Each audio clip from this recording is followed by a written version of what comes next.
السلام عليكم ورحمة الله وبركاته. بهذا الفيديو راح نسوي تبسي البطاطا المهروسة محشاية باللحم. راح نسويها كلش طيبة. لازم ما يتعدى رمضان الا تسوونها، لان صدقا هاي الاكلة كلش طيبة. بنات اذا حابين تتعرفون على اسرار هاي الوصفة تابعوا الفيديو للنهاية لتتعرفون على الخطوات. بالبداية عندي 1.5 كيلو من البطاطس. راح اغسلها، طبعا انا غاسلها.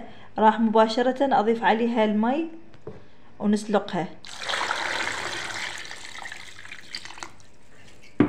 نرفعها على النار، نخليها على نار متوسطة حتى تستوي.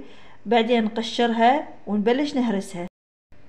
للحشوة احتاج لحم مثروم ثرمته ناعم، بصل مثروم قطعته ناعم، وكرفس او بقدونس ناعم. نبلش نحمس، نضيف التوابل على الحمس. عندي هنا 3 ملاعق من الزيت، راح اضيفها مباشرة عليه اللحم. راح اضيف له نص جلاس من المي، اخليه الا ما ينشف المي ونبلش نضيف له التوابل. وصلنا لهيك حمس اللحم، راح مباشرة نضيف عليه البصل. نضيف له نص ملعقة من الملح، ملعقة صغيرة من الفلفل الاسود، وملعقة صغيرة من الكاري. بنات انا ما احط له توابل هواية، انا احب اظهر طعم اللحم، يعني بس اكتفي بالفلفل الاسود والكاري بس فقط.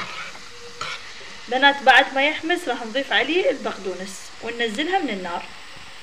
بنات هاي البطاطس اللي لقيتها وقشرتها راح مباشرة اهرسها هرسة، يعني بحيث ما يظل بيها اي تكتلات. طبعا راح نضيف لها الملح، ملعقة من الملح، وراح نضيف لها شوية فلفل اسود، وراح نضيف لها شوية بقدونس.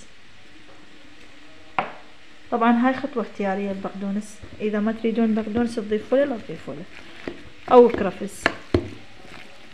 بنات هيك الشكل صارت عندي. كملنا هاي بنات. هذا القالب راح احطه بها، راح اضيف له شوية من الزيت مو هواية. هنا راح اخذ نص الكمية مالت البطاطا.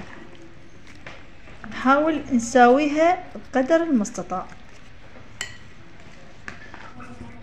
ونرفعها شوية على الجوانب على مود الحشوة. طبعا هاي الأكلة ضروري تكون على سفرة رمضان، كلش طيبة مفيدة، مكوناتها إن شاء الله كلها صحية. بنات هاي الحشوة صارت عندي بهيك شكل. ضفت لها البقدونس مباشرة، رفعتها عن النار. راح أحطها، ما أخذت من عندنا وقت هواية، كلش سريعة وطيبة. هم نحاول نواسي الطبقات اللحم. هسه بنات راح مباشرة ابلش اخذ من البتيتة هيك، اسوي هيك واحطها.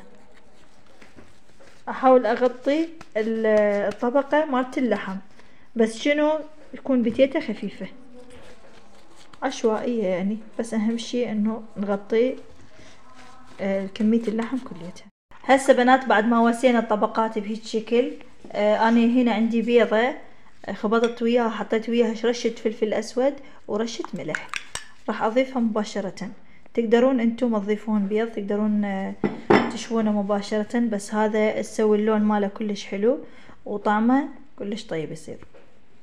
هسه مباشرة راح احطه بالفرن. طبعا الفرن يكون فوق وجوا مشتغل، يعني ما داعي تشيلين من جوا وبعدين من فوق، لا، شغلينه مباشرة فوق وجوا، تستوي الطبقات من جوا ومن فوق وتطفين عليه.